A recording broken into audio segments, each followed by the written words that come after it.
trabalharam lá no primeiro ano aí do ensino médio, né?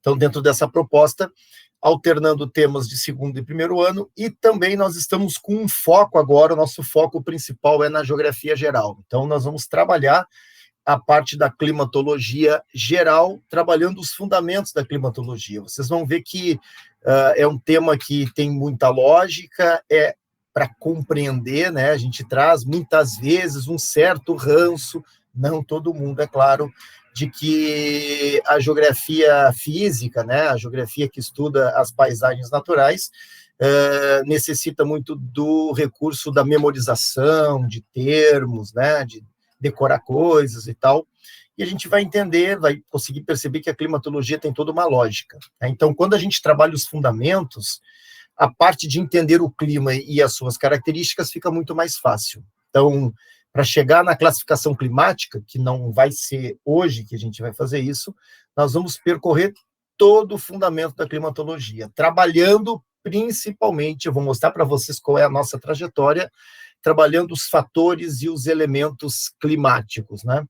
Fator é tudo aquilo que influencia no clima e o elemento climático é tudo aquilo que compõe o clima. Quando eu entendo o comportamento dos fatores climáticos e quando eu entendo o comportamento dos elementos climáticos, eu consigo, juntando tudo, entender com muita tranquilidade. A gente vai perceber que muita coisa faz sentido, né, quando a gente acompanha e escuta, por exemplo, a previsão do tempo, vem chegando uma massa de ar frio, vem chegando uma frente fria, né, a formação de um ciclone extratropical, são coisas que a gente escuta na previsão do tempo, né? Pô, o que é um ciclone? Começa por aí. Por que o nome é extratropical? Então, são coisas que a gente vai começar a juntar e vocês vão ver que vai parecer muito lógico, tá? Então, essa é a nossa trajetória, o material ele já foi publicado para vocês 2 semanas atrás, né? O material ali da climatologia. Então, sem mais delongas, luzes, câmeras e ação. E a ideia é o seguinte, vamos fazer uma combinação. Daqui a pouquinho eu já vou entrar nos fatores climáticos. Aí, provavelmente hoje nós vamos conseguir trabalhar os fatores climáticos. Antes eu vou fazer uma apresentação do assunto. E a gente combina o seguinte, ao final de cada fator climático que eu for comentar com vocês aqui, nós, então, abrimos um espaço para perguntas, vamos fazer as janelas de perguntas, né, após a explicação de cada fator climático. Mas, antes disso, 2 coisas importantes, né, quem tem o material aí, não é agora tão necessário ter o material, né, para acompanhar a aula, mas, é claro, quem tem o material próximo sempre ajuda, porque a primeira coisa que tem no material aí é a chamada estrutura vertical da atmosfera, tá? Que é aquela estrutura que identifica as camadas da atmosfera. Troposfera, estratosfera, mesosfera, termosfera, exosfera, né? Você tem aí aquela estrutura vertical clássica que compõe as chamadas camadas da atmosfera. Dessa estrutura clássica aí da vertical das camadas da atmosfera, tem uma camada que acontece tudo, que é a camada que nos interessa. Então, se a gente pega a estrutura vertical da atmosfera, esta primeira camada, né, que é a troposfera, tá? Então, aqui eu tentei representar a superfície terrestre, certo? Essa primeira camada, que vai até aproximadamente 10 quilômetros de altitude, né? Essa camada é a troposfera. É a que estamos aqui, neste momento, tendo aula, que estamos respirando, graças a Deus, né? Todos aí respirando, estamos aqui na troposfera. Tudo que a gente vai estudar a partir de agora são fenômenos troposféricos, tá?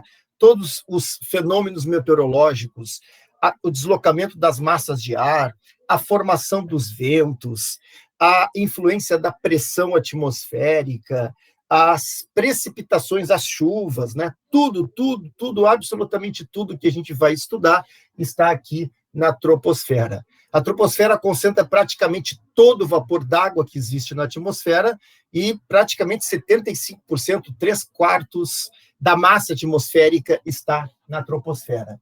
Então, é na estrutura vertical é ela que nós vamos estudar. Tudo que a gente vai trabalhar a partir de agora está na troposfera. Quando nós trabalharmos problemas ambientais, aí sim nós vamos dar uma olhada lá na estratosfera. Estratosfera é a camada acima, né, da troposfera, que começa ali nos 10 quilômetros e vai aproximadamente a 50 quilômetros, né, de altura. E na parte superior da estratosfera, não nos interessa agora, tá? Mas já antecipando emoções, porque eu também não consigo conter minha emoção, na parte superior da estratosfera é que você tem uma concentração de gases pesados aqui, né? Aliás, que gases pesados, esquece. Aqui na camada superior, os gases pesados na superior da troposfera, que já vou falar. Aqui na camada superior da estratosfera que você tem a concentração do ozônio, também conhecido como O3. O ozônio se encontra na parte superior da estratosfera e vocês sabem, já devem ter estudado, que o ozônio ele tem uma função muito importante, né? Eu diria vital, absolutamente vital no sentido literal, que é a manutenção das condições de vida que nós temos na Terra em função da finalidade de filtrar a radiação ultravioleta mais nociva que atinge a superfície terrestre, né? Então, o ozônio, que filtra a radiação ultravioleta nociva que atinge a superfície terrestre, se encontra na parte superior da estratosfera. Então, quando é que nós vamos falar de estratosfera? Quando entrarmos lá em problemas ambientais, buraco na camada de ozônio, e que, na verdade, não é um buraco, né? É uma diminuição da espessura, buraco é entre aspas, virou um nome popular, não é um buraco, é uma diminuição da espessura do ozônio, e aí sim, então, a gente fala na estratosfera, porque é lá que se situa essa camada. Mas tirando esse momento, que vai ser lá em problemas ambientais, tudo a partir de agora que vai acontecer, rolar daqui para frente na aula, é troposfera. Os fenômenos são troposféricos, portanto, eles acontecem da superfície até aproximadamente 10 quilômetros na estrutura vertical da atmosfera. Então, primeira informação importante, todos os fatores e elementos climáticos que vamos ver daqui para frente é nessa camada que acontece. Segunda informação preliminar importante, tá? Segunda informação preliminar importante, clima e tempo são coisas absolutamente diferentes, tá? Essa é a segunda também informação importante. Eu já vi até mais de uma vez uma questão da URGS, que eu me lembro, e mais de uma vez em algum outro vestibular, eu vi questões que tratam dessa diferenciação entre clima e tempo, tá? O que a gente vai estudar aqui é a climatologia. O campo do conhecimento que estuda o tempo é a meteorologia, e são campos diferentes, tá? A meteorologia, sim, estuda o tempo meteorológico, né? Existe, inclusive, um curso de graduação para isso, um curso de graduação em meteorologia no Rio Grande do Sul só tem uma universidade que tem esse curso, que é a Federal de Pelotas. Quem quiser ser meteorologista aqui no Rio Grande do Sul, quer estudar aqui no estado, quer ser um dia, tipo assim, o Cleo Kuhn, vai ter que ir para Pelotas fazer o curso de graduação na Federal de Pelotas, lá que tem o curso de meteorologista, tá? Nós não, nós vamos estudar a climatologia. É claro que quando a gente estuda a climatologia, nós vamos utilizar de termos que vocês escutam de uma coisa chamada previsão do tempo. Percebam que o que vocês veem pela manhã ou acompanham na noite anterior, né, para saber como é que está o dia, não é a previsão do clima, tá? É a previsão do tempo. O clima eu não preciso prever, o clima eu conheço, porque é fruto de uma classificação, tá? A partir de um intervalo de tempo. Na verdade, o clima de um lugar é resultado da observação de sucessivos tipos de tempo, né? Um comportamento, normalmente em períodos de 25 a 35 anos, tá?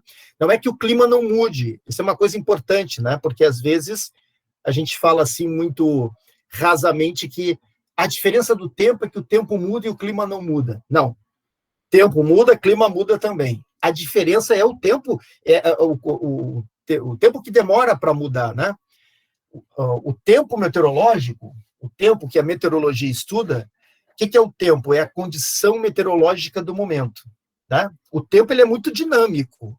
O tempo muda muitas vezes no intervalo de 24 horas. O tempo é tipo assim, tempo chuvoso, tempo seco, tempo ensolarado, tempo nublado. Isso eu estou me referindo a condições de tempo, né? Então é a condição meteorológica do momento. E o que é o clima? O clima é o comportamento de sucessivos tipos de tempo ao longo de um período de observação. Normalmente, esse período vai entre 25 a 35 anos para nós termos algumas alterações num comportamento de um clima. Tá? Então, o comportamento de um clima, sim, ele pode modificar, mas num período, num intervalo de tempo maior, enquanto que o tempo é a condição meteorológica do momento. Nós vamos, sim, falar de muitos termos que vocês escutam na previsão do tempo. Ciclones, massas de ar, frentes, tipos de chuvas. Hoje de manhã, por exemplo, a reportagem, não sei se alguém viu o Bom Dia Rio Grande, nós tínhamos geada pelo interior do estado do Rio Grande do Sul, tá? Com essa baixa de temperatura, a formação, olha que legal aqui, a formação de geada.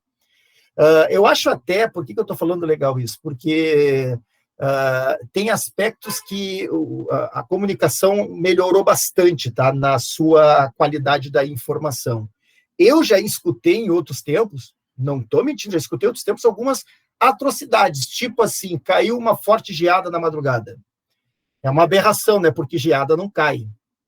Geada não é uma precipitação. Neve precipita, beleza? Granizo precipita. Geada se forma. Então, existem termos corretos para a gente identificar. O que é a geada? Né? É o congelamento junto à superfície. Por isso, a superfície fica branca, mas não precipitou, ela congelou junto à superfície. E, detalhe importante, hoje o jornalista estava em Caxias do Sul, numa parte que estava tendo sol e uma parte que tinha sombra. Na parte do sol já não tinha mais geada, porque o sol já tinha feito a geada derreter. Na parte da sombra, que demorava mais para aquecer, a geada ali localizadamente se mostrava ali, né? A reportagem colocou. Mas apareceram imagens de lugares mais altos, portanto mais frios no Rio Grande do Sul. Cambará do Sul, São José dos Ausentes, né? Aonde sim, campos amanheceram branquinhos, né? Pelo frio intenso no início da manhã. E é claro que a geada ela vai se formar durante a noite, ela vai continuar no início da manhã à medida que o dia avança, derrete em função do aquecimento da superfície, né? Então tem muitas coisas que a gente vê na previsão do tempo que nós vamos trabalhar aqui entre elementos e fatores climáticos, tá? Mas a nossa ideia não é entender de tempo, até porque hoje, para entender de tempo, a gente tem que entender de programas computacionais, de leituras de imagens de satélite e de muita matemática, além de muita informática também, porque basicamente a previsão do tempo ela é por modelos matemáticos, são modelos aplicados, e vai uma dica aí, tá? Uma dica importante, se criou um outro mito também, se criou um mito de que, não dá para escutar a previsão do tempo porque eles erram sempre. Alguém já deve ter escutado esse negócio aí. Não dá para escutar porque os caras erram. Isso é mito, isso não é verdade. A questão é que se você hoje for consultar ali, né? Lá no Clique RBS, até no Instituto lá de Meteorologia e tal, for consultar, tem gente que quer saber como é que vai estar o tempo daqui a 2 finais de semana. Tem previsão esticada para 14, 15 dias? Tem previsão esticada. Mas essa mesma previsão que você faz para daqui a 14 dias, se você consultar daqui a 7 dias, para aquele mesmo dia que você consultou 14 dias atrás, a previsão já é outra. Porque os modelos vão mudando, a atmosfera é muito dinâmica, absolutamente dinâmica, né? É diferente um comportamento de clima. Eu posso descrever como que é o verão, por exemplo, em tal lugar.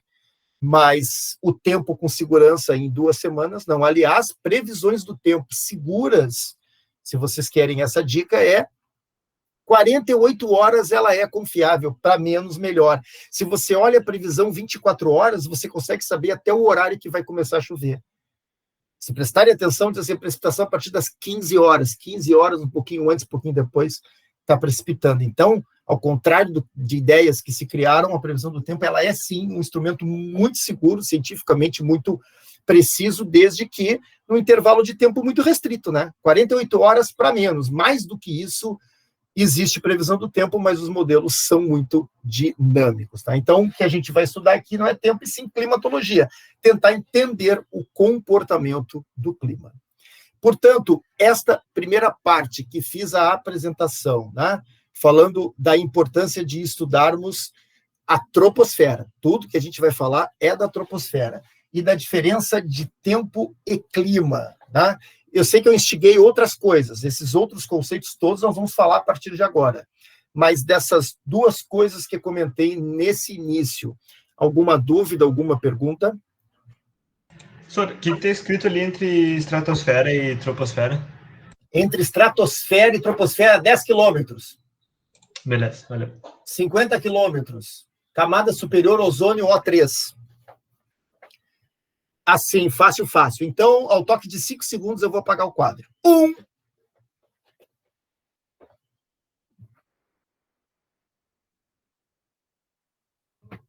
Sim.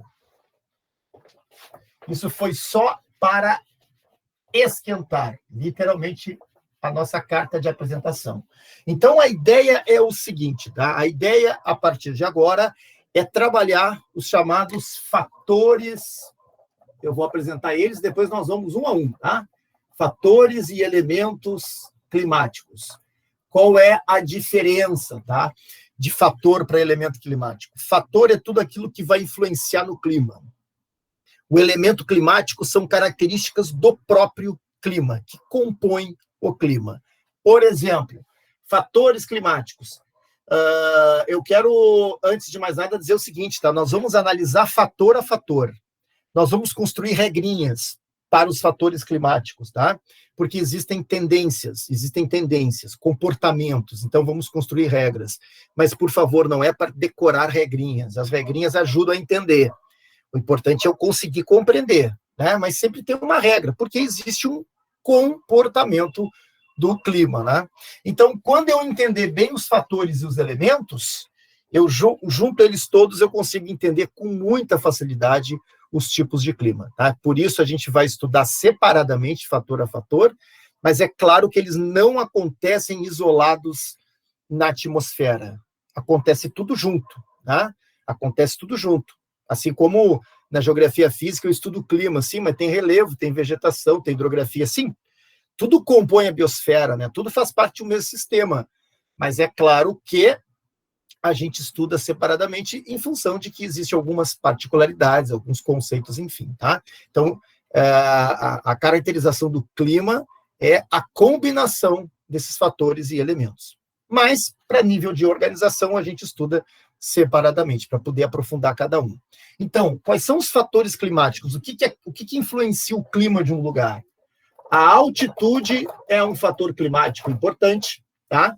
A altitude é um fator, assim, um dos mais decisivos. Não é o mais, mas é um dos mais decisivos na caracterização de um clima. Olha o que eu contei para vocês hoje, geada onde? Em Caxias do Sul, falei para vocês. Aí eu disse, olha, mas tinha lugares que tinham geadas mais intensas, como São José dos Ausentes e Cambará do Sul.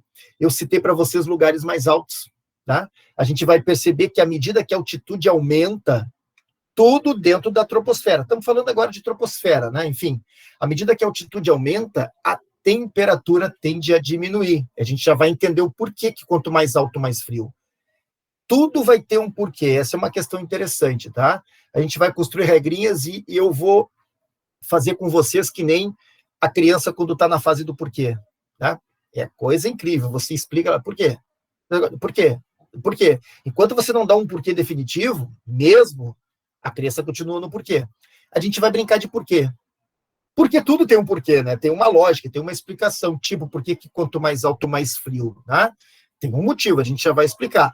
Mas, então, a altitude, sim, é um fator climático super importante no comportamento da temperatura, tá? Um dos mais importantes. O fator climático mais importante é um outro que a gente vai estudar também, que é a latitude, tá? A latitude. Presta bem atenção, vocês não estão mais em idade para confundir latitude com longitude. não estão mais em idade, já são bem grandinhos. A gente vai revisar a cartografia, tá? Mas é que latitude e longitude compõem uma coisa que eu chamo de cartografia básica, né? A latitude ela é indicada pelos paralelos, perfeito? A longitude é indicada pelos meridianos, e o cruzamento de latitude com longitude dá o que conhecemos como coordenada geográfica, certo? Beleza? Tem que lembrar disso. Por exemplo, a latitude de Porto Alegre. Qual é o paralelo que passa pela cidade? 30 graus sul. Nós estamos aqui na latitude 30 graus sul. E a longitude, qual é o meridiano geral que passa pela cidade? 51 graus oeste. Essa é a coordenada geral da cidade de Porto Alegre. Latitude 30 sul, longitude 51 graus oeste. Né? Nós estamos no hemisfério sul e no hemisfério ocidental. Né? Então, são conceitos básicos lá de orientação, coordenadas que vêm lá da cartografia básica. A gente vai revisar cartografia também. Mas a latitude, por que eu digo para não confundir? Porque a longitude não é fator climático, tá? A longitude para clima não interessa nada. A longitude nada interessa, porque eu vou ter lugares com diferentes longitudes com o mesmo clima, ou com diferentes longitudes com climas diferentes. Então, a longitude não é fator, ela não representa nada para nós aqui em climatologia. A latitude é tudo. A latitude é tudo, a latitude define a zona térmica. Se eu tenho, vamos lembrar, né, o que é a latitude? É a distância em graus de qualquer parte da Terra, né, até a linha do Equador. Latitude zero, qual é? O Equador. Latitude máxima, qual é? O polo, 90 norte ou 90 sul. Tá? Então, a gente sabe que à medida que a gente vai alterando a latitude, vai modificando o clima, porque modifica a temperatura. O que chamamos de zonas térmicas, né? Daqui a pouco a gente vai tratar disso. Zona intertropical, zona temperada, zona polar, são zonas térmicas. E elas são separadas por paralelos. Né? Por paralelos. Aliás, separando as zonas térmicas, nós temos paralelos com nomes famosos. Quais são os paralelos com nomes famosos? Os trópicos, tá? Câncer e Capricórnio, e os círculos polares, Ártico e Antártico. Tem que saber, inclusive, vou contar algo para vocês, tem que saber, inclusive, a latitude desses paralelos famosos. Né? O trópico é 23 graus e 27 minutos, e o círculo polar, 66 graus e 33 minutos. Nós vamos falar disso também depois, mas tem que saber as coordenadas dos paralelos famosos. E os paralelos, então, definem a latitude. A latitude é um fator fundamental, é o principal fator na definição do macroclima. O que é o macroclima? Macroclima. O clima para uma grande área, tropical, equatorial, temperado, polar, macroclima, ele é definido pela latitude. Tá? Então, a latitude é um fator preponderante na definição do clima. Outros fatores importantes. Continentalidade e maritimidade. É um fator importante para a climatologia, sem dúvida nenhuma, tá? A gente vai também analisar tudo aqui, eu estou citando todos os fatores e elementos, e depois a gente vai começar a trabalhar um a um. Por que é importante? Porque se um ponto é mais continental ou um ponto é mais perto do oceano, ele vai ter pelo menos duas diferenças importantes. Uma é na umidade. Os pontos mais próximos à costa tendem a ser mais úmidos, porque eles recebem a umidade que vem do oceano. Né? E o outro ponto é no comportamento da temperatura. A temperatura varia mais nos pontos mais continentais, tende a variar menos nos pontos mais oceânicos, né? Então, a continentalidade e maritimidade influenciam na umidade, né? E também influenciam na variação da temperatura. Daqui a pouquinho eu vou trabalhar isso com vocês também, mas quero lembrar, por exemplo, que quando a gente analisa, tá? É isso que vocês têm que entender. A gente, quando trabalha o Rio Grande do Sul, tá? Vocês aprenderam que o Rio Grande do Sul tem um clima, tá? Eu vou contar para vocês aqui, antecipando emoções. O clima é subtropical úmido. Essa é a classificação climática de acordo com o Strahler, que é a classificação base que a gente utiliza. Não é a única classificação de clima que existe, mas é a mais importante, é a que está nos livros de geografia, que está no Atlas que vocês têm, é a classificação do Strahler, tá? E que identifica o Rio Grande do Sul como clima subtropical úmido. E aí eu vou caracterizar lá o clima subtropical úmido, né? Verão quente, inverno frio, úmido porque não tem estação seca, precipita ao longo do ano inteiro, né? Tem uma série de características do clima subtropical úmido. Quando eu falo clima subtropical úmido, eu estou falando do macroclima. Agora, eu preciso entender do microclima. O fato de eu dizer que o Rio Grande do Sul todo tem clima subtropical úmido não significa que as condições microclimáticas sejam semelhantes. Eu comecei a aula dando uma diferença, né? Daqui para Caxias, para Cambará, para Rio Grande do Sul. Qual é o macroclima de Cambará do Sul? Subtropical úmido. Qual é o de Porto Alegre? Subtropical úmido também. Eles têm microclimas bem diferentes. Tá? Assim como na continentalidade e maritimidade. Vamos pegar pontos extremos do Rio Grande do Sul. Torres. Torres está no litoral, perfeito? Todo mundo sabe que Torres está no litoral. Uruguaiana, fronteira oeste, distante o quê? 600, 700 quilômetros do litoral, talvez isso daí? Um ponto no litoral e outro distante do litoral, eles têm comportamentos microclimáticos muito diferentes, tá? Daqui a pouquinho eu vou comentar também com vocês isso, qual é a regrinha, né, da variação da temperatura em relação à continentalidade e maritimidade, mas sim, é um fator também climático, tá? Daqui a pouco a gente vai ver. Além disso, também altitude, continentalidade, latitude, continentalidade, maritimidade, correntes marítimas.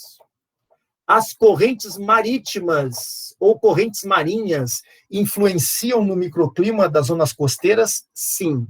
Vocês aprenderam um dia na vida que as correntes podem se classificar como correntes quentes ou correntes frias, né? Se você tiver um litoral com a influência de uma corrente quente e outro ponto na mesma latitude, no mesmo paralelo, com influência de corrente fria, nós temos profundas diferenças microclimáticas, mesmo que os dois pontos, né, sejam pontos litorâneos, tá?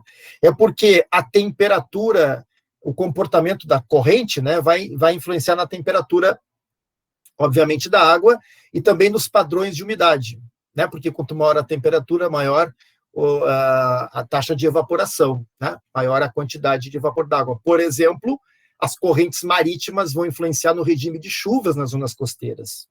Tende a chover mais em áreas de correntes quentes do que de correntes frias, né? Aliás, algumas regiões próximas de correntes frias têm desertos associados.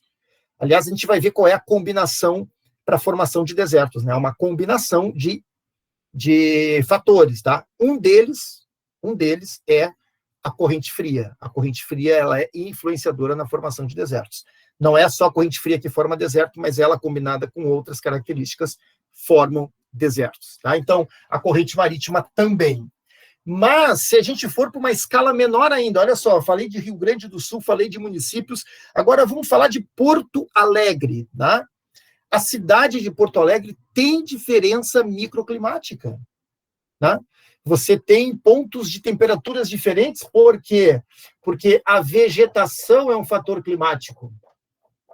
A urbanização também, tá? A cidade tem o mesmo nível de urbanização? Não, tá? Se a gente pegar, por exemplo, vamos pegar assim, ó, grosseiramente dividir Porto Alegre em duas partes, Zona Norte e Zona Sul. Disparadamente, a Zona Norte tem uma maior taxa de urbanização. A Zona Sul tem mais área de vegetação do que a Zona Norte, tá? E aí nós vamos ter, que é um problema ambiental também, que a gente trabalha lá em problemas ambientais, a gente trabalha em clima e também em problemas ambientais, que são as ilhas de calor, né? Existem áreas de diferentes temperaturas na cidade, né? Imagina lá um dia verão Porto Alegre, né? Como é que é? O Forno Alegre, janeirão, 40 graus, 13 horas e 30 minutos, vai dar uma caminhada na Avenida Assis Brasil. Ou então pode dar uma caminhada na orla da Praia do Lamisa, na Zona Sul. Os dois lugares estarão infernais, porque é quente mesmo, mas com certeza absoluta na Assis Brasil vai estar um pouco pior, né? Porque o nível de urbanização é maior, aí tem mais asfalto, mais concreto, mais cimento, e tem uma coisa, um conceito que vocês já devem ter estudado, se não estudaram, vão estudar, ou vão relembrar, que é o tal do albedo. Daqui a pouquinho vamos falar no albedo, que tem a ver com o tipo de superfície, né? A ideia de reflexão, né? E absorção de calor. Dependendo, o asfalto é de um jeito, a areia é de outro, né? O gelo é de outro, eles têm graus de albedo, né, diferenciados, e o albedo interfere diretamente na questão da temperatura. Né? Mas, enfim, vegetação e urbanização são fatores que influenciam também nas condições climáticas. Não é à toa que se fala tanto, olha só, a gente vai ter que necessariamente estabelecer relações com outros temas, né, porque tudo interliga muito, né? Por que se fala na importância da preservação ambiental, de controlar o desmatamento para conter o aquecimento global? Tá? Não se fala isso? Teoricamente, a questão do aquecimento global é em duas frentes, perfeito? Nos gases intensificadores de efeito estufa, que tem a ver com a matriz energética, combustíveis fósseis, por exemplo, tá? Petróleo, carvão, mineral, gás natural, polui também, não tanto, mas polui. E a outra frente qual é? Conter o desmatamento. Por quê? Porque a vegetação tem importante participação numa coisa chamada ciclo hidrológico, a partir do processo de evapotranspiração. Se eu desmato, o que eu diminuo? Os padrões de umidade. E ao diminuir os padrões de umidade, eu vou diminuir a quantidade de chuva.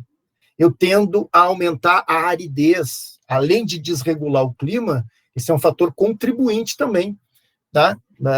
Para a intensificação do problema do aquecimento global, combinado, claro, as questões dos gases intensificadores do efeito estufa. A solução ambiental perpassa, sem dúvida nenhuma, pela rediscussão da matriz energética. Vocês devem ter acompanhado agora há pouco, semana passada, a conferência de chefes de Estado, 3 dias se reuniram. Um dos temas importantes era a questão da Amazônia, não era? Os chefes de Estado aí pressionando o governo brasileiro sobre a política ambiental do Brasil para a Amazônia. Então, a Amazônia, dentro da regulação do clima mundial, não é só para o Brasil. Para o Brasil, nem se fala. Nós temos padrões de umidade amazônicos que interferem no clima do sul, os chamados rios voadores, que são as grandes cargas de umidade que vêm. Mas eu nem estou falando para o Brasil, estou falando para a regulação do clima mundial. Então, é um tema que chama atenção. Mas qual é o outro tema também? Investir em fontes renováveis, limpas de energia e combater os combustíveis fósseis. Então, é uma combinação dessas coisas. Mas, como mostra, tem impacto direto na questão climática, né? Então, e sem falar que a vegetação é consequência do tipo de clima também. Climas quentes e úmidos tendem a ter vegetação mais desenvolvida. Climas quentes e secos, vegetação mais escassa. Então, há uma relação muito forte do clima, umidade, vegetação, tá? O extrato de vegetação, o porte da vegetação, tem muita relação com a umidade do lugar. Tá? E também uma outra coisa que nós vamos estudar, as massas de ar. Tá? As massas de ar. Massas de ar frio, massas de ar quente. O que são massas de ar? O encontro de massas de ar formam as frentes. Quando a moça do tempo diz, vem chegando uma massa de ar frio, ou quando ela diz, vem chegando uma frente fria, são coisas distintas, tá? A frente, a palavra frente, atenção, se você escutar a moça do tempo dizer que vem chegando uma frente fria, porque para a nossa latitude é muito comum a frente fria, tá? Mas se você escutar a palavra frente, a tradução dela é chuva. A frente é uma zona de instabilidade. É um dos tipos de chuva, existem outras chuvas, tá? São 3 tipos, na verdade, de chuvas que existem. É fácil saber sobre chuva, só tem 3 tipos, tá? Um tipo muito frequente da nossa latitude, principalmente no inverno e estações próximas do inverno, são as frentes frias, tá? É um tipo de chuva, é um tipo de instabilidade. Falou de frente, falou de chuva, tá? Então é sinônimo de instabilidade. Vamos ver isso também. E vamos classificar as massas de ar aqui de acordo com a temperatura, de acordo com a umidade. E eu quero dizer que assim, ó, as massas de ar, a análise das massas de ar, elas são importantes para caracterizar um clima de um lugar. Eu disse para vocês que nós vamos trabalhar agora geral e depois vamos trabalhar Brasil, tá? Em outro momento. Mas aqui nas massas de ar eu vou usar o Brasil como exemplo para vocês entenderem a influências das massas de ar no comportamento do clima. Porque quando eu analiso as massas de ar que atuam no Brasil, que são 5 massas de ar que atuam, 4 o ano inteiro e uma mais no inverno e partes do outono e partes da primavera, eu entendo como é que se comporta o clima brasileiro. Eu consigo classificar, caracterizar os climas de maneira bem tranquila quando eu analiso o comportamento, quando eu classifico, na verdade, as massas de ar do Brasil.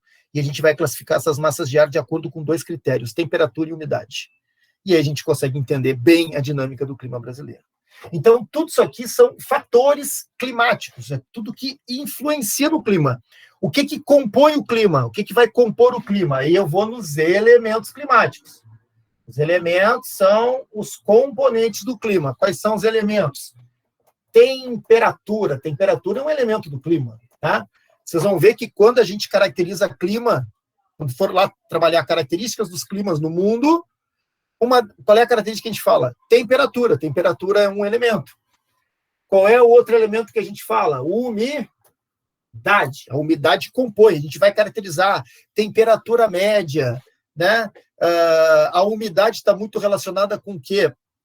Com o índice pluviométrico. Então, quando vocês caracterizam o clima, quando vocês estudaram um dia na vida climatologia, vocês falaram de quê? Temperatura média, índice pluviométrico em milímetros, né? Média, são coisas que compõem o clima. Então, umidade, as precipitações, tá? E aí, nas precipitações, nós vamos trabalhar os tipos de chuva. Nós temos, eu citei um tipo aqui, a chuva frontal, aquela que vem de uma frente, né? Mas também tem outros 2 tipos de chuvas, chuvas orográficas, que são provocadas por relevo. Nós vamos ver isso. Inclusive, no material de vocês tem o desenho das 3 chuvas representadas ali. A chuva frontal, a chuva orográfica e a chuva convectiva. São 3 tipos de chuva. E cada chuva tem um comportamento diferente. Tem chuva que altera a temperatura depois que chove. Tem chuva que não altera a temperatura depois que chove. Tá? Às vezes, verão, calorão, chove, temporalzão de verão, 30 minutinhos, anoiteceu, parece que é o apocalipse chegando, desaba o mundo, o que acontece depois dos 30 minutos? Calor de novo, né? Ao contrário de chuvas frontais, por exemplo, de frente fria, que está calor até fora de época, chove, depois o que acontece? Baixa a temperatura. Então, dependendo, tem chuvas que são mais abrangentes, tem chuvas que são mais localizadas, tem chuvas que estão muito reguladas no momento do dia. É muito comum na praia, final de tarde, ter um pancadão de chuva ali, né? Muita chuva no final de tarde, início de noite. Tem uma lógica por que chove nesse momento, né? E não chove muito mais pela tarde no verão do que pela manhã, muito mais pela tarde do que pela manhã. Existe uma lógica. O dia todo está tendo um aquecimento, formando vapor d'água, né? A umidade ascendendo, condensando, saturando e precipitando. E esse processo acontece ao longo do dia. Por isso, essas chuvas de verão, elas não são pela manhã, elas são pela tarde, tardinha. Né? Então, tem todo um comportamento lógico. Vamos ver aqui os tipos de chuvas, tá? As condições necessárias para nevar, por exemplo, também. A neve, para nevar, é só estar frio? É só baixar a temperatura? Não, tem que ter uma combinação, né? De temperatura e umidade. Tem momentos que está mais frio até, mas não neva, porque não tem umidade. Tá? Aliás, quando chove, fica mais frio depois até que chove. Tá? No inverno, por exemplo, vem uma frente fria, tem aquela chuva gelada, mas depois que passa a frente fica o ar polar, aí baixa a temperatura, mas não neva mais. Para nevar tem que ser no momento da chegada da frente, quando tem muita umidade e baixa temperatura. Isso vai acontecer, por exemplo, para a nossa realidade aqui, como tem alarme falso de neve no inverno, né? Isso aí é para lotar a rede hoteleira, né? De Gramado ali. Ou então a previsão diz uma pequena chance de nevar, a pequena deve ser 1%. A galera lota os hotéis da Serra e fica lá esperando a neve chegar e a neve não vem. Enquanto isso, a pessoa come, gasta, bebe, come de novo, gasta mais uma vez, né? E a neve não vem. Agora, se ela for para São José dos Ausentes, abrir mão um pouquinho do conforto e for para um turismo mais, digamos assim, rude, né? Um turismo mais menos com glamour, né? A possibilidade de neve é maior. Aliás, tem mais chance até em nevar em Santa Catarina do que no Rio Grande do Sul. Né? A cidade de Urupema, se não me falha a memória, é a cidade mais fria do Brasil. E lá, se eu separar aqui, depois vocês procurem Urupema, neve, né? Vocês vão olhar imagens que você pensa que é do leste europeu, assim, pensa que um lugar da Europa está mostrando um outro lugar, não parece o Brasil. Apesar de nós tivemos nevascas aqui também, Cambará, São Francisco de Paula, nevascas importantes, assim, que foram nevascas históricas, né? Mas em Urupema isso é um pouquinho mais frequente, na Serra Catarinense, né? que é perto da nossa região de serra também, ali na região dos Canyons, né? Muito próximo ali. Buenas. O que mais também a gente vai estudar aqui? Pressão atmosférica. A pressão atmosférica é um outro elemento que compõe o clima, tá? E é muito importante. Sabe quando é que a gente tem algum tipo de aula de pressão atmosférica? Na mídia, quando algum time do Brasil vai jogar lá na Bolívia. Agora teve o Inter, né, que foi jogar lá em La Paz. Aí tem uma aula, né, de climatologia, porque, claro, vai se falar dos efeitos do ar rarefeito, né? A pressão atmosférica, ela varia conforme a altitude, mas também em mesma altitude ela vai ter variações, tá? A gente vai explicar direitinho isso. Ela varia conforme a altitude, é uma regra conforme a altitude, tá? E há uma outra regra, em mesma altitude também pode ter variação de pressão, se tiver variação de temperatura, né? Tendo variação de temperatura, certamente vai ter variação de pressão. É muito importante, eu diria até que de toda a parte, essa aqui é a mais complexa, tá?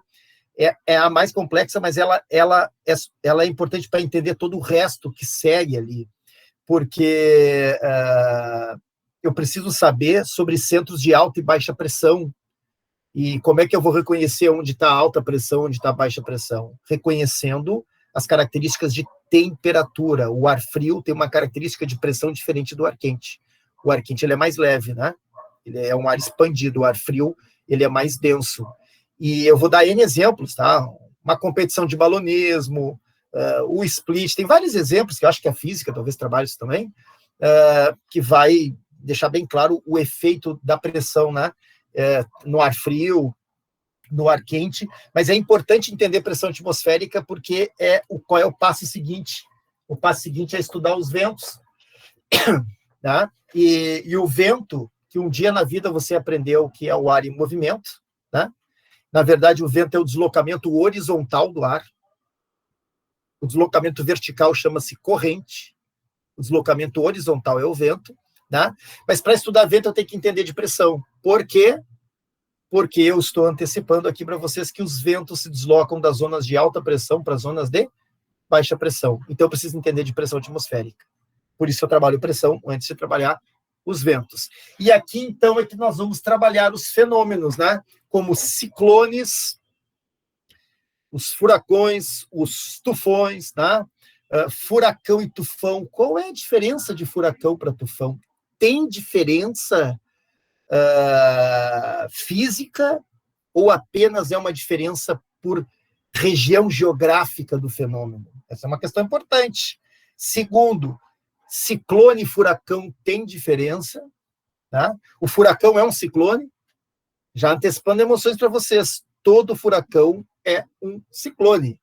Nem todo ciclone é chamado de furacão, porque existe uma escala chamada escala, a do furacão, a dos tornados a escala Saffir-Simpson, se não me falha a memória, que é uma escala que mensura, tem no material de vocês, mensura categoriza os furacões, né? Categoria 1, categoria 2, vocês escutam isso, né, quando tem a notícia do furacão. O furacão de categoria 4, a categoria máxima é 5, tá? Categoria 1, 2, 3, 4 e categoria máxima é 5. E essa categorização ela é combinada por elementos como temperatura, pressão e força dos ventos, tá? São esses 3 elementos combinados que vão ter categoria 1, categoria 2. Todo furacão é um ciclone, só que um ciclone com maior intensidade que passa a ser categorizado como furacão, tá? Mas o furacão é um ciclone. E no caso do furacão com o tufão, eu vou contar para vocês depois o porquê das nomenclaturas diferentes. Eles são o mesmo fenômeno.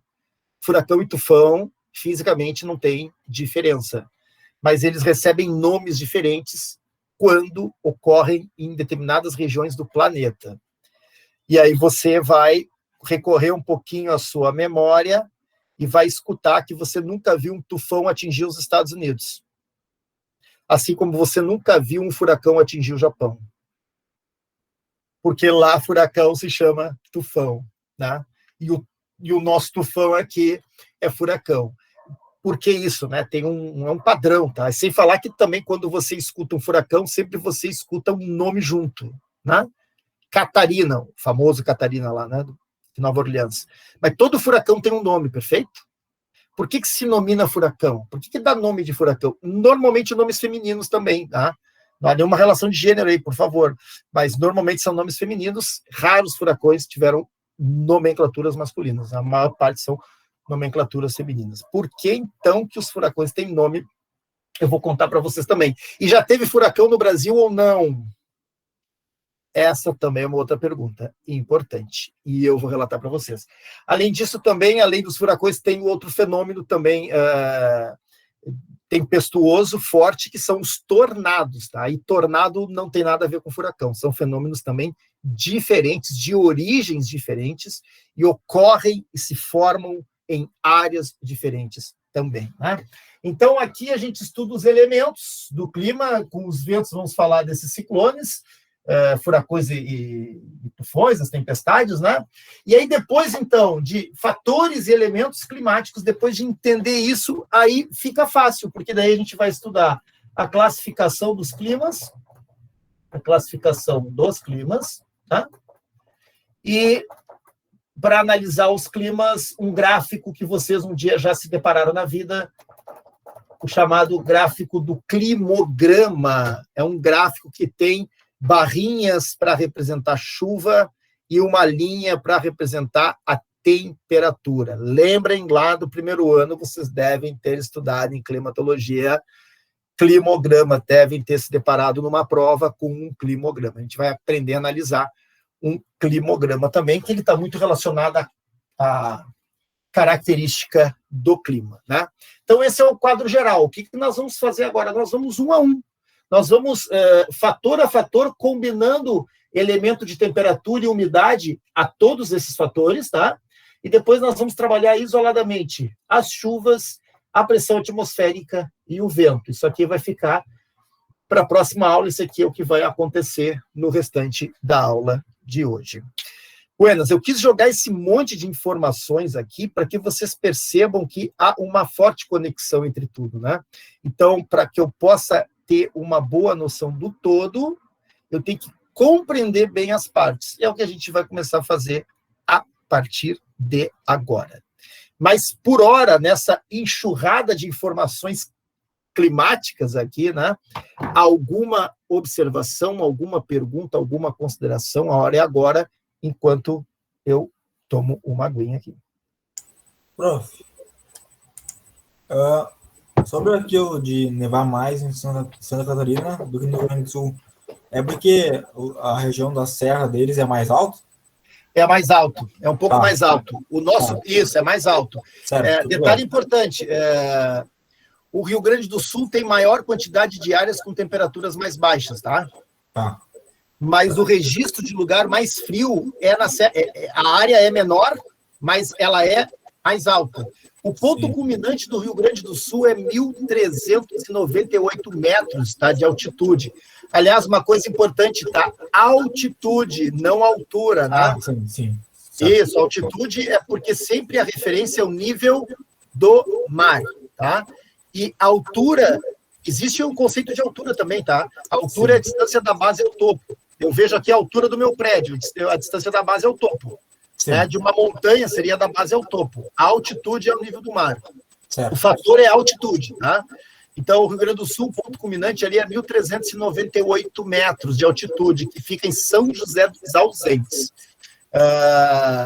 Santa Catarina, não me recordo agora o ponto. o valor, mas enfim, ali naquela região, São Joaquim, é pertinho de São Joaquim, Santa Catarina, região da Serra, ali é onde a gente tem o registro das mais baixas temperaturas no inverno, tá? Urupema, na verdade, eu acho que se emancipou de São Joaquim, fica mais alto ainda, e Urupema tem um ponto alto que tem uma estação meteorológica que, nossa, ali é nevasca mesmo, assim, nas ondas de frio, né? A temperatura lá, no inverno, em auge de frio, ela normalmente é um dos lugares que tem temperatura negativa no Brasil. É considerado o município mais frio do Brasil, Urupema, Santa Catarina, mas é, sim, devido ao fator altitude. Tá? Até porque na latitude, a nossa latitude é maior, né? Nós estamos mais ao sul, sim, mas pouca coisa. E aí a gente vai ver também uma coisa, o que influencia mais? A altitude ou a latitude do lugar? A resposta a isso depende, né? Porque as coisas podem se equilibrar. Dar um exemplo para vocês. Porto Alegre e Curitiba são duas cidades frias, tá? Mas se eu fosse analisar pelo critério latitude, quem deveria ser sempre mais fria? Porto Alegre ou Curitiba? Pela latitude. Qual das duas deveria ser mais fria? Porto Alegre? Porto Alegre, porque é mais para o sul, tá? Tem latitude maior. Mas, em compensação, Curitiba é mais alta. Curitiba, Porto Alegre está praticamente no nível do mar, tem pouca coisa acima do nível do mar, 30, 40 metros acima do nível do mar. Curitiba tem pontos a 900 metros de altitude. A altitude de Curitiba é equivalente, por exemplo, à altitude de São Francisco de Paula, 900 metros. Tá? Só que, claro, São Francisco é mais frio que Curitiba? Sim, porque São Francisco junta a altitude com a latitude. No caso, Curitiba tem uma latitude menor, tá? Tá na zona temperada também, porque o trópico passa em São Paulo, tem uma latitude menor, mas está perto do trópico. Curitiba está perto do trópico, porém é alta. Então, a altitude de Curitiba regula na influência do clima com a latitude de Porto Alegre. Mas, normalmente, ainda Curitiba faz mais frio. Tá? Curitiba, por exemplo, no verão, eu já fui em dezembro em Curitiba, e tive que botar casaco à noite em Curitiba. Ninguém coloca moletom em dezembro em Porto Alegre. É muito raro disso acontecer. Em Curitiba é assim, está quente durante o dia, baixou o sol devido à altitude, a temperatura baixa mais rapidamente. E como é que eu posso tentar fazer esses cálculos, tá? Bom, eu vou trabalhar a altitude agora, daí eu vou trabalhar e vou trazer esses exemplos, tá? Porque tem uma variação de altitude, de temperatura, conforme a altitude. A cada tanto de altitude diminui tanto a temperatura, tem um cálculo, tá? E aí, mais ou menos, comparando as altitudes das cidades, eu posso mais ou menos ter essa ideia. Agora, por exemplo, quando eu pego Porto Alegre e Buenos Aires, são altitudes semelhantes. Elas são cidades baixas, né? Cidades baixas. Aí, qual é o fator que vai fazer diferença? A latitude. Daí, Buenos Aires vai ser mais gelada. Entende que é uma combinação. Quando eu vou trabalhar Uruguaiana, eu tenho que considerar outra coisa, fronteira oeste. Aí, o que acontece? Verão é mais quente e inverno é mais frio. Porque o continente esquenta mais rápido e esfria mais rápido. Então, entende que é uma combinação de fatores, né? Eu sei que foi além da sua pergunta. Não, mas... Foi além da sua pergunta, mas é que uma coisa vai puxando a outra. A gente vai analisar agora um a um aqui. Perfeito? Tá, certo.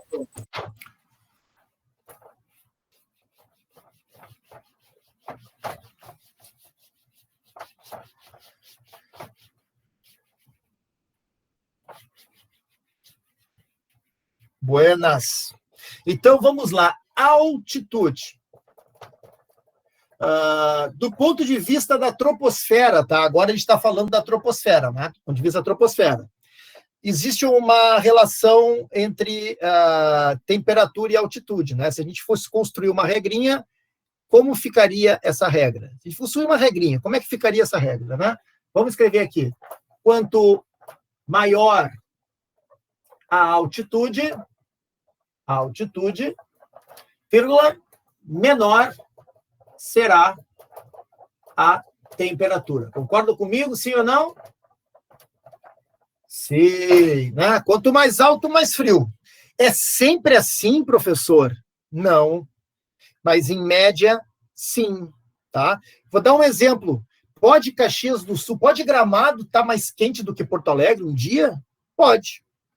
Vou dar um exemplo. Como é que chegam as frentes frias? as massas de ar polar elas chegam pelo sul, não é? Então, ela pode provocar primeiro frio, pode ver, o frio vai vindo pelo sul e vai para o norte. Daqui a pouco, acontece às vezes lá em julho, né? Tem o veranico de julho. Está em julho, que é inverno, quando vê, está 30 e poucos graus. Tá?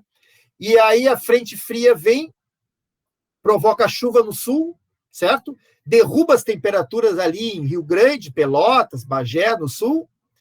E aí você tem no estado um lugar que está 5 graus, 8 graus, e outro que está 30. Isso pode acontecer, mas vai acontecer temporariamente. O ar polar pode atingir primeiro aqui e depois Caxias, ou depois, né, um Gramado. Mas quando chegar lá, com certeza vai provocar mais frio do que aqui. Então, eu posso agora dar uma consultada. Hoje, eu duvido, com a condição que nós estamos hoje, tempo seco, tá?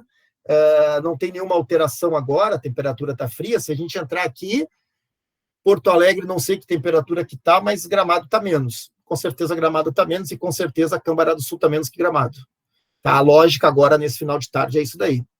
Quanto menos, eu vou mostrar para vocês quanto menos, mas é menos. Tá? Então, é uma regrinha. Quanto maior a altitude, menor será a temperatura. E atenção, o gradiente térmico mais ou menos é esse aqui, tá? Eu vou dizer por que é mais ou menos. A cada 100 metros de altitude, tá?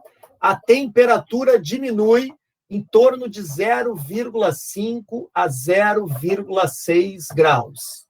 É um pouco mais de meio grau a cada 100 metros. Atenção, em média, tá? Por quê? Porque também tem a interferência da latitude. Se eu for fazer esse cálculo na região do Equador ou nos 45 graus sul ou norte, tem diferença. Então, por isso, em média, tá? Então, vamos dar um exemplo. São Francisco de Paula tem 800 metros de altitude na maior parte. Gramado é 600, eu acho, 600 e poucos. São Francisco é um pouco mais. Chega em Gramado, sobe um pouquinho para chegar em São Francisco, tá? 800 metros. Tem pontos de 900 metros, tá? Entre 800 e 900. Se Porto Alegre estiver com uma temperatura de 18 graus, tá? O que acontece? Nós temos aí, se for 800 metros, se pegar 5, daria o quê? 4 graus de temperatura, 4 graus de diferença de temperatura, mas pode ser 0,6. Então, a tendência sempre é São Francisco e Porto Alegre, salvo condições excepcionais, ter entre 4 a 5 graus de diferença de temperatura. Então, se aqui estiver, vamos supor, 18, lá tende a estar 13 graus, 14, 13. Se aqui tiver 15, lá pode estar 10 graus, né? É uma tendência, tá? Às vezes está menos, porque lá realmente o lugar tem a questão da altitude, tem a questão da influência no frio, da sensação térmica, o vento, né? O vento contribui muito para a sensação de frio. Uma coisa é um frio sem vento, sai num dia de inverno com vento, você sente mais frio, aí é a questão da...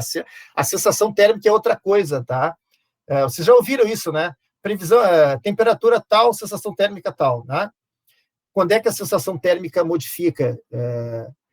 Quais são as duas coisas que combinam? Que é umidade e vento. Por isso, na praia tem muita sensação de frio, né? Às vezes, até no verão, no nosso litoral aqui, não é brincadeira, né? Às vezes, no verão, o cara puxa o boletom até um capuzinho ali no nosso litoral. Por quê? Porque tem muito vento, é um litoral com muito vento nosso, né?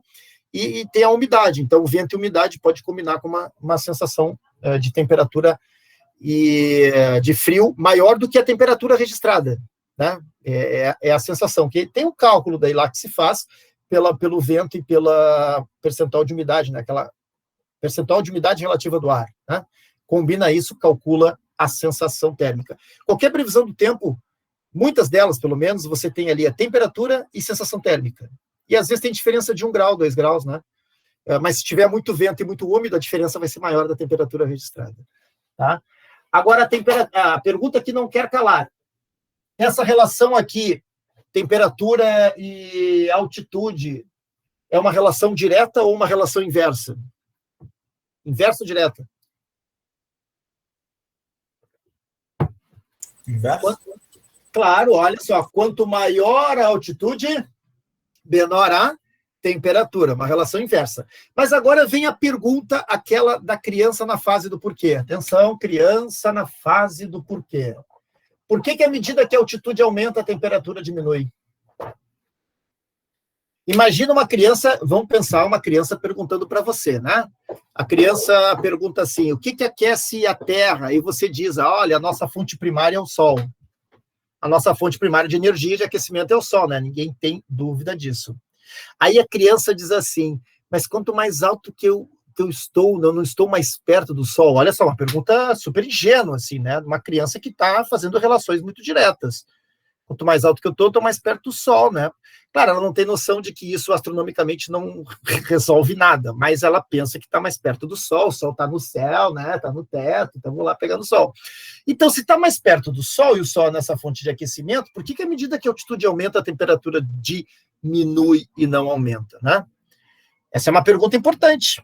Essa realmente é uma pergunta importante. E a resposta a esta pergunta é a seguinte: a fonte de aquecimento do ar, né, atmosférico, é a superfície terrestre.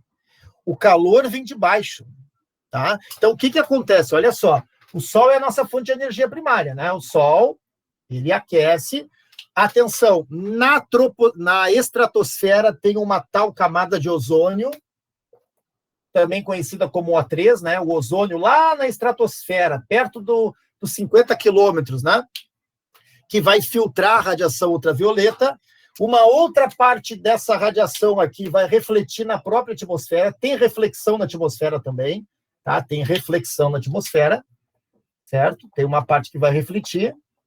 E uma radiação, né, vai atingir a superfície terrestre, né? Então, a radiação ultravioleta, né, vai atingir a superfície terrestre. Desta parte que atinge, presta atenção, tem uma parte que reflete, que é reflexão também na superfície, tá?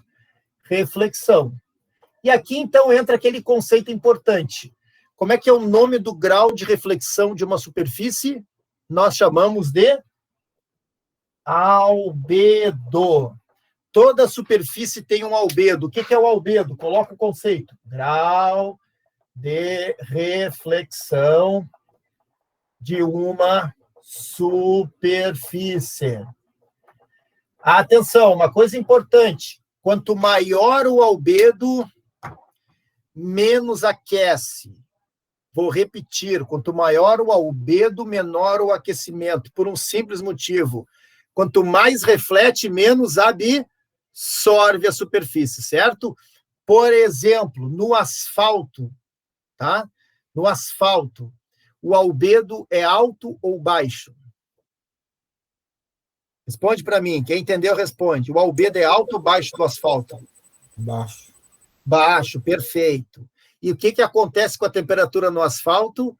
Sobe muito. Eu já vi, não é piada não, lá na fronteira oeste uruguaiana, numa onda de calor em Porto Alegre, a reportagem mostrou moradores fritando um ovo no asfalto. A cena é, eu acho que eles não comeram o ovo, eu espero que não tenham comido ovo, né, por questões higiênicas. Mas quebraram o ovo, colocaram no asfalto e o ovo fez uma feição ali, a chama fez uma feição o ovo. Temperatura elevadíssima, né?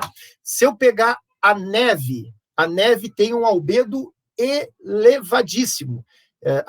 Assim como o asfalto tem um albedo no máximo de 5%, tá? Que vai refletir, asfalto, cimento, né, de 5% a 10%, uma neve recém-caída, por exemplo, tem um albedo de 80% a 90%. Tá? Então, o albedo influencia na reflexão, mas o que aquece a temperatura? Aquilo que é absorvido, atenção, absorvido, e reemitido na forma infravermelha. Tá? Em outras palavras, o calor vem de baixo. E aí parece fazer muito sentido, se o calor vem de baixo, à medida que a altitude aumenta, a temperatura diminui. A cada 100 metros de altitude, um pouco mais de meio grau, 0,5 a 0,6, porque quanto mais alto estamos, mais distante estamos da fonte de aquecimento, que é a superfície terrestre. Mas aí alguém pode perguntar, mas lá em Cambará do Sul, eu não estou na superfície terrestre também? Porque eu estou lá, estou na superfície, né? Sim, mas à medida que vai aumentando a altitude, vai diminuindo também a quantidade de área. Você tem menos áreas em lugares muito altos, né? À medida que eu vou baixando a altitude, eu vou tendo mais áreas também, tá? Então, esse é um fator que vai contribuir. Mas a ideia é, a altitude vai diminuindo a temperatura. Por isso, maior temperatura junto à superfície, menor temperatura à medida que vamos aumentando. Mas atenção, esse comportamento serve apenas para a troposfera. Depois você dá uma olhadinha no material, tá? Dá uma olhadinha no material, que eu coloquei para vocês ali a estrutura vertical da atmosfera e a linha da temperatura. Esse comportamento serve para a troposfera. Quando eu chego lá na estratosfera, é ao contrário, à medida que a altura vai aumentando, a temperatura também vai aumentando. Por quê? Porque próximo à camada de ozônio você tem um aumento da temperatura, tá? Pela concentração de gases ali. Então, quando a gente diz, quanto maior a altitude, menor a temperatura, essa regra vale para toda a atmosfera? Para toda a estrutura vertical da atmosfera? Não. Vale só para a troposfera, para essa área que a gente está analisando. Então, tudo que a gente está conversando agora, tá, é a troposfera. Eu abri uma exceção aqui e falei da estratosfera, porque eu falei da camada de ozônio que está na parte superior da estratosfera. Tá? Então, altitude é um fator climático super importante. Algumas regiões muito altas, olha só, vocês vão escutar essa expressão, vocês vão ler em algum lugar, em algum momento do estudo de vocês, tá? Talvez até resolvendo as minhas questões. Vocês vão ver que alguns lugares muito altos, eles são classificados como clima azonal. Tem lugares altos que são classificados como clima azonal. Qual será o sentido desse A aqui, na frente do zonal? O que ele quer dizer? Ele é uma negação, perfeito? Tem a pessoa normal e tem o anormal, perfeito? Ou seja, é um clima que não está ligado à zona térmica. Ou seja, vamos pegar lá o Quito. Qual é a latitude de Quito no Equador? Essa pergunta é fácil, hein? Qual é a latitude de Quito? Perto de zero. É zero, exatamente, perto do zero, tá? E Quito é uma cidade com temperatura baixa? Sim, faz frio, em especial no inverno, e não aquece tanto no verão. Por quê? Porque apesar de estar no lugar que, teoricamente, é o lugar mais quente do mundo, a região equatorial, o lugar é muito alto. Então, o clima de Quito não está vinculado à zona térmica, ele é azonal, que está vinculado à altitude. Agora, se eu for a Equador e for a Guayaquil, é um inferno de calor, muito úmido, porque Guayaquil é uma cidade baixa, né? Então, lá na Libertadores, quem vai jogar com o Barcelona ou com o Emelec não tem esse problema. Quem vai jogar com a LDU em Quito já vai a 2 e... Quito é 2.800, eu acho, 2.800 de altitude. Não chega a ser La Paz, 3.600, muito menos Potosí, 4.000, mas, né, já é uma altitude, 2.800, há quem diga que já não é fácil jogar uma bola em Quito. Tá? Mas, enfim, é um clima azonal, que não tem a ver com a zona térmica. Vocês entendem que todos esses detalhes que a gente vai passando, quando vocês sentarem para resolver uma questão, tudo isso vem à tona, é o pacote das coisas para a gente conseguir diferenciar questões mais específicas. Sobre este fato aqui, alguma dúvida, alguma pergunta? A hora é agora, o momento é este. Ô, senhor, como é que é? Quanto maior o albedo, menor a absorção? O albedo é o grau de reflexão de uma superfície, né? Quanto maior o albedo, menor a absorção, maior reflexão. Então, reflete mais, absorve menos, tá? Contribui para a temperatura não subir tanto, tá?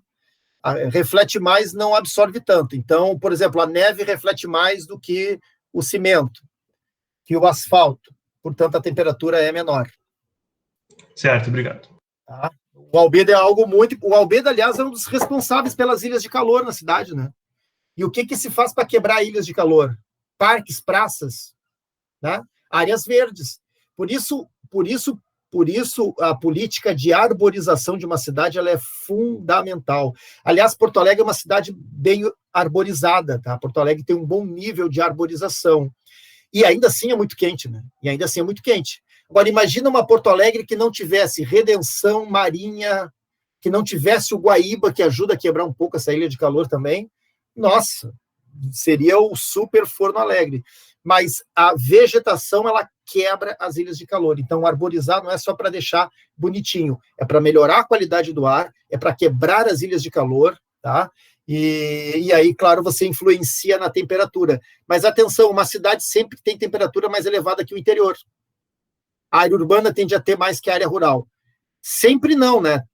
Pela combinação urbana e rural. Agora pode ser um rural mais alto, mais baixo, daí são outros fatores. Mas, em linhas gerais, até o mapa... pegar lá o mapa do calor de São Paulo, de qualquer outro lugar. A gente chega mais para o centro urbano, a linha da temperatura vai aumentando. Afasta, vai para a periferia, a temperatura tende a diminuir. Porque, teoricamente, nos núcleos centrais, você tem maior urbanização, mais prédios. E quanto mais prédios, maior tende a ser a temperatura. Tá? Influencia nisso. A gente também vai falar isso aí na sequência. Agora vamos para outra coisa. Agora é a latitude. Esse aqui é o fator, sem dúvida nenhuma, mais importante para a definição do macroclima. Os grandes climas são definidos, as zonas térmicas, por intervalos de latitude, né, que são os paralelos. Vamos lembrar, então, longitude, meridiano, serve para nada, serve para absolutamente nada. O que interessa é latitude e paralelo. Bom, se vocês já estudaram o fuso horário algum dia na vida, devem ter estudado lá no primeiro ano o fuso. Para fuso horário, daí é o contrário, né? Fuso horário, longitude é tudo e latitude é nada. Para fuso horário, o que interessa é longitude. Para clima, o que interessa é latitude. E para coordenada geográfica, o que interessa? Os dois. O cruzamento da latitude com a longitude. Né? Regrinha, vamos lá. Vamos para a regrinha. Tudo quanto é fator, eu vou botar uma regrinha. A regrinha é a seguinte. Quanto maior a latitude, menor será a temperatura. Lembrando que a latitude ela varia de 0 o Equador até 90 os polos, né? Norte ou sul. Só não vai ser norte ou sul se estiver exatamente no zero. Tá? Quanto maior a latitude, menor será a temperatura. A regra é parecida com a altitude, né? Quanto maior a altitude, menor a temperatura. Quanto maior a latitude, ou seja, mais perto dos polos, menor a temperatura. Alguém vai dizer, tá, mas o senhor acabou de dizer que Quito é alto e é frio e está no Equador. Sim, mas Macapá está no Equador também e é quente. Então, a maior parte dos lugares que estão na região equatorial são temperaturas elevadas, o clima é equatorial. É que Quito fica azonal pela altitude. Então, a gente tem que... No caso, a altitude, em Quito não há a menor dúvida, tá? No caso, a altitude de Quito se sobrepõe à latitude da cidade. Perfeito? Mas, na regra, qual é a regra? A regra é que quanto mais você se aproxime dos polos, menor seja a temperatura. Tá? Aliás, uma coisa importante, fazer uma perguntinha rápida aqui. Em termos de hemisférios, qual é o hemisfério que concentra as temperaturas mais baixas? O hemisfério norte ou o hemisfério sul?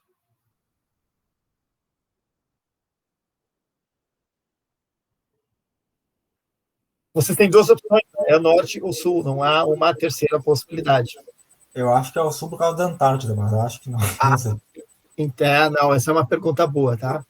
Mesmo. Assim, em linhas gerais, comparando os hemisférios, é o norte. Por quê? Porque o norte tem mais continente que o sul. Se eu pegar a linha do Equador, você tem mais continente no norte que no sul, certo? Se eu pegar a mesma linha do Equador, você tem mais superfície oceânica no sul do que no norte. E a água é um regularizador da temperatura. Tá? Agora, se a pergunta fosse qual o polo que é mais frio, o norte ou o sul, aí é o sul. Porque o polo norte está num ponto que é no oceano glacial ártico. Né? Qual é a altitude do polo norte? 0. Está no nível do mar. Agora, o polo sul, além de ser no continente, ainda é um ponto alto, não me recordo agora, mas é acima de 2.400, é num platô antártica, numa área alta. Além de ser no continente, ainda é numa área que não é baixa. Mas mesmo que não fosse, só por ser continental, aí sim você tem temperaturas mais baixas. O Polo Sul é mais frio que o Polo Norte. O hemisfério norte é mais frio que o hemisfério sul. Aliás, o hemisfério norte tem maior variação de temperatura. Ondas de calor e ondas de frio. No hemisfério sul, a temperatura não oscila tanto quanto o norte, porque tem mais oceano do que o norte. Pode ver um exemplo disso. Serve tanto para o calor quanto para o frio, tá? Na mesma latitude, no Atlântico Norte, comparando com a latitude do Atlântico Sul, em mesma latitude, furacão tem no norte e não tem no sul. Tá? Na mesma latitude que acontece ali, né? Pega ali, é próximo dos 30 graus, 30, 40, nessa faixa, próximo dos 30 ali, você tem presença de furacão. Em mesma faixa você não tem no sul. Aliás, na real, teve um furacão na história do Brasil, tá? Depois eu vou contar para vocês. Foi baita polêmica e teve uma discussão, foi furacão, não foi furacão, tá? Mas, bom, eu estou antecipando a emoção. Uma coisa vai falando a outra, eu vou falar de furacão bem depois. Mas eu me lembro, só para vocês terem uma ideia, né? Que a gente não tem know-how nisso. Os Estados Unidos têm know-how, né? Os Estados Unidos têm know-how em furacão. Tá, a gente nem quer ter know-how, né? Isso eu nem quero ter, tá? Nem quero. A gente não tem know-how em terremoto, eu também não quero, tá? Em furacão, em tornado, apesar que tem muitos tornados no Brasil, principalmente na região sul, mas não da magnitude dos tornados americanos também, tá? Então, tem coisas que nós não temos know-how e nem queremos ter muito. Tornado ainda tem mais aqui, furacão teve um na história. Só que esse furacão, 3, 4 dias antes, os institutos de meteorologia dos Estados Unidos diziam assim, as manchetes eram o primeiro furacão da história do Brasil. Aqui no Brasil, no Rio Grande do Sul, até, 4, 5 horas antes do fenômeno, a Defesa Civil ainda nem tratava como furacão. Olha a diferença de expertise, né, de conhecimento. Depois eu vou contar por quê, tá? E isso tem uma influência muito importante, né? Porque o que acontece quando tem previsão de furacão nos Estados Unidos? A evacuação de uma área, né? Se avisa tudo, se prevê tudo, né? Então, quando você não faz a previsão de algo, você expõe as pessoas ao risco, né? A desinformação. Mas, enfim, isso é outra situação, tá? Então, quanto maior a latitude, menor a temperatura. Então, o que acontece? Se eu pegar aqui na região equatorial, né? Vamos pegar lá Polo Norte e Polo Sul, a regra é bem clara mesmo, né? Então, maior temperatura no Equador, menor temperatura para os polos. A pergunta é, por que nos polos é mais frio? Por que à medida que a latitude aumenta, a temperatura diminui? Qual é o fator que influencia nisso? Um fator direto que influencia nisso? Os raios solares se concentram no Equador mais, prof. A incidência da... Beleza, quem falou foi o Gabriel. Muito bem. A incidência da radiação solar junto à superfície, né? No Equador, um raio solar, né? Ele vai incidir, claro, depende da época do ano, né? Aí tem aquela questão dos solstícios e equinócios, enfim, que é outra coisa, tá? Mas, em linhas gerais, porque aqui eu representei a Terra, mas não representei a inclinação de 23 graus e 27 minutos, que faz com que o hemisfério seja mais iluminado que o outro, né? Então, o Sol, ele tem um deslocamento entre um trópico e o outro. Quando ele está exatamente sobre o trópico, é verão naquele hemisfério e inverno no outro. E 2 vezes ele passa pelo Equador. Essas 2 datas do Equador são os equinócios, né? Que é outono e primavera, dias e noites iguais. Eu vou revisar esse assunto, tá? Mas só pontuando aqui. Mas observa um raio solar no Equador. Ele vai incidir intensamente sobre uma área, né? Vai formar junto à superfície praticamente um ângulo de 90 graus. Em relação aos polos, o que acontece, tá? Se eu pegar um raio aqui, ele vai tangenciar, né? Ele vai abranger uma área maior, mas com intensidade menor. Aqui ele abrange uma área menor, mas com maior intensidade. Eu vou dar um exemplo que, basicamente, dá para entender isso. Se eu tivesse no escuro aqui, tá? E pegasse uma lanterna, e eu iluminasse exatamente sobre a minha cabeça, botei aqui a lanterna para cima aqui, tá? Botei na vertical aqui a lanterna, perfeito? Eu vou iluminar uma área restrita, uma área X, certo? Se eu inclinar a lanterna, o que acontece com a área de iluminação? Ela abre, perfeito? Se eu inclinar ela aqui, ela vai abrir uma área de iluminação. Mas o que vai acontecer com a intensidade sobre essa área de iluminação? Ela vai diminuir. Uma coisa é a lanterna só aqui, outra coisa é abre a iluminação, diminui a intensidade. Esse é o efeito que a esfericidade terrestre produz, né?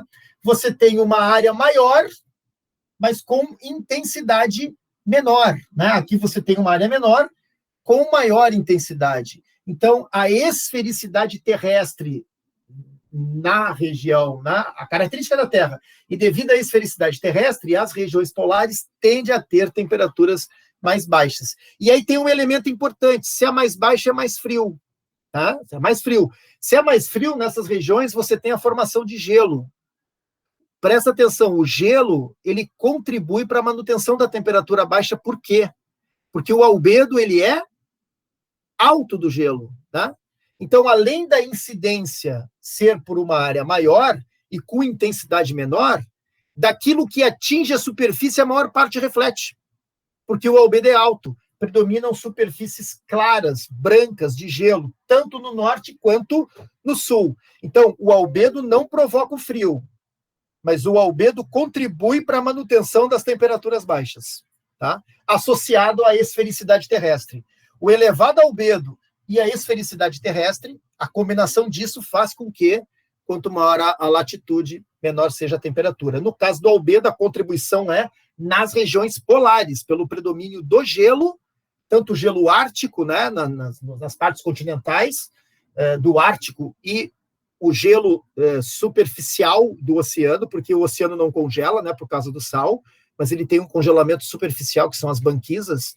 A gente vai ver depois a diferença de iceberg para banquisa, tá? O iceberg é água continental congelada, daí é água doce, né? É água doce. A Antártida é água doce congelada, é o gelo antártico, né? E no Oceano Glacial Ártico você tem banquisas, que é a água do oceano superficialmente congelada. Aí são congelamentos menores devido à presença do sal na água, né? Porque é mar, né? Então é água salgada e aí não tem o congelamento de espessura, né? Como tem no gelo continental. Então esse elemento latitude é o mais importante, tá? E para terminar aqui, eu vou colocar só para constar em ata, porque eu sei que vocês conhecem, né? O Trópico de Câncer, o Trópico de Capricórnio. Aí você tem entre eles, né, a zona intertropical. O que é intertropical? Entre os trópicos. Aí você tem o Círculo Polar Ártico. O que você tem entre o trópico e o Círculo Polar Ártico? A zona temperada. Né? Aqui você tem o Círculo Polar Antártico. Né? O que você tem aqui também? A zona temperada. Só que aqui é temperada do sul e lá a temperada do norte. E entre o Círculo Polar e o Polo, você tem a zona polar. Polar do norte e a zona aqui, né? Polar do sul. Então, esses paralelos famosos, eles são importantes porque eles dividem as chamadas zonas térmicas do planeta, né? E cada zona térmica tem um comportamento de temperatura. Menor no Equador, maior dos polos. Depois, mais adiante, eu vou mostrar para vocês também que tem o Equador e tem o Equador térmico, que é a linha que marca, assim, a maior temperatura. Ela modifica. Não é exatamente no Equador, porque quando está no hemisfério norte, no verão, como lá esquenta mais, o Equador térmico sobe muito. Quando está no verão do sul, aqui não esquenta tanto, o Equador térmico é pertinho da linha do Equador, tá? Não é tão distante. Depois eu vou mostrar isso para vocês, porque o verão deles é mais rigoroso e o inverno deles também é mais rigoroso, tá? Devido ao efeito da continentalidade. Então, próxima aula, nós vamos percorrer todos os outros demais fatores, tá? Agora que vocês já estão familiarizados com o assunto, e já vamos entrar também nos elementos climáticos. Nós precisaremos, no mínimo, mais 2 encontros para tirar tudo o que a gente precisa tirar da climatologia. 2 encontros é um tamanho suficiente para a gente entender o assunto. Perfeito? É uma enxurrada de informações, mas a proposta da tarde é essa, né? É meter ficha mesmo, mas sem atropelos, né? Detalhando tudo que for possível. O ideal é que não escape nada. É difícil, mas a gente sempre procura pensar no conjunto. Certo? Muito obrigado pela presença até agora, atenta pela participação de todos aí. Fiquem bem, bom final, agora sim, né? Bom final de semana e até a próxima terça-feira. E fiquem ali na espreita, a qualquer momento a nota lá da prova pode aparecer. Tchau para vocês. Professor, bom fim de... Tchau.